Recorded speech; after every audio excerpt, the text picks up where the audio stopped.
ছাদে 2 ঘন্টা ধরে কই মাছ ছাড়ানো করিয়েছি, কেন কি আমার সময় নেই। আমি ছেলেকে পড়াচ্ছিলাম। কই মাছ এখানে পুরো ক্লিন হয়ে গেছে, এই দেখো কত সুন্দর পরিষ্কার করিয়েছে, মানে করেছে ও। এবার দেবো এটাকে নুন হলুদ দিয়ে ম্যারিনেশন।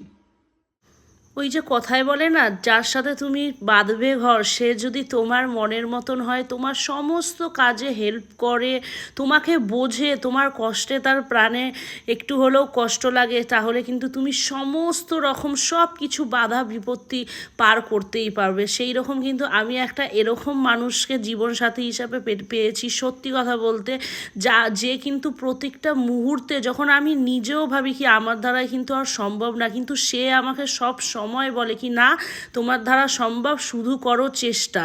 তো এই রকমভাবেই কিন্তু করতে করতে কিন্তু আজকে যে ইউটিউবে 1000 2000 জিরো থেকে যে 11,000 মানুষের ভালোবাসা পেয়েছি, এটা কিন্তু আমার কাছে বলতে গেলে একটা ঈশ্বরের আশীর্বাদ, আর তার সাথে রয়েছে তোমাদের আশীর্বাদ, আর তার সাথে রয়েছে আমার মানুষের সহায়তা। না হলে আমি কোনোদিনই এইটুখানিও পেতাম না। আর সবথেকে বড় কথা হলো টাকাটা ইনকাম করাই কিন্তু বড় কথা না, জীবনে কিন্তু সাফল্য পাওয়াটাও অনেক বড় কথা। তো যাই হোক, দেখতেই পাচ্ছ কি কই মাছ রান্না করছি।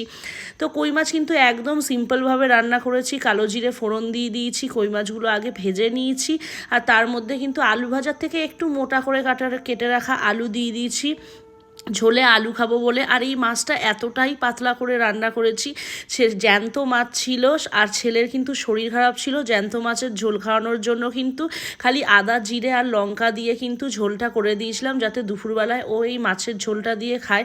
কেন কি ছোটো বাচ্চাদের এখন যেই শরীর খারাপটা হচ্ছে, সেটা হওয়ার পর কিন্তু অনেকটাই ওরা কমজোর হয়ে যাচ্ছে।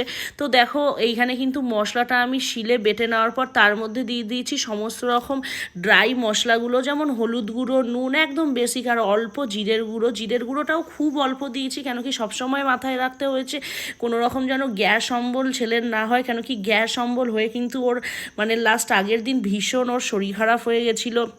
এই বসন্তকালে কিন্তু প্রত্যেক বছর ওর একবার করে এই পেটের প্রবলেম আর গ্যাস অম্বলটা হয়ে যায়। তো সেই জন্যই ওকে একটু একদিন দুদিন যেহেতু কিচ্ছু খেতে পারেনি, শুধুমাত্র জল ঢালা ভাত আর চিড়ে ভেজানো ছাড়া, তাই এই ঝোলটা রেঁধে দিয়েছিলাম যাতে ও একটু ভালো লাগে। তার সাথে আমরাও এটা দিয়েই খেয়েছিলাম, কেন কি ছেলে যদি এইটা দিয়ে খায়, বাবা মার আর আলাদা করে কি লাগবে, ছেলে খুশি তো আমরা খুশি। তো তারপর কিন্তু মশলাটা দিয়ে দেওয়ার পর, আলুটা লাল লাল করে ভেজে নেওয়ার পর মশলাটা দিয়ে দেওয়ার পরেও একটু কষিয়ে নিয়েছি। যখনই বুঝলাম কি কষানো হয়ে গেছে, তারপর কিন্তু ঝোলের জন্য পরিমাণ মতন জলটা দিয়ে দিয়েছি। জানো তো একটা কথা কি জানো তো, সব সময় না আমি চাই কি তোমাদের সাথে সব ভিডিও শেয়ার করি, কিন্তু সত্যি কথা বলতে কাজের প্রেশারে ছেলেকে সামলে, একা একটা বাড়ি সামলে, সব কিছু সামলে আমি করে উঠতে পারি না। কিন্তু মন থেকে সত্যি চাই কি জীবনে আর কিছু চাই না, শুধু সব কিছু যেইটুখানি আমি পেয়েছি, আমি মনে করি কি ঈশ্বর আমাকে অনেক কিছু দিয়েছে।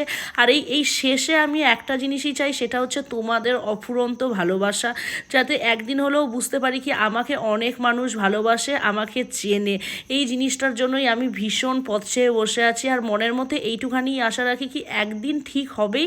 ওই বলে না ছোট্ট ছোট্ট পায়ে চলতে চলতে ঠিক পৌঁছে যাব। তো এই আশাটা নিয়েই আমি এখনও পর্যন্ত আছি আমার এই সোশ্যাল মিডিয়ার প্ল্যাটফর্মে, আর তোমাদের ওপর অগাধ বিশ্বাস রেখে। রেসিপি কেমন লাগলো জানিও।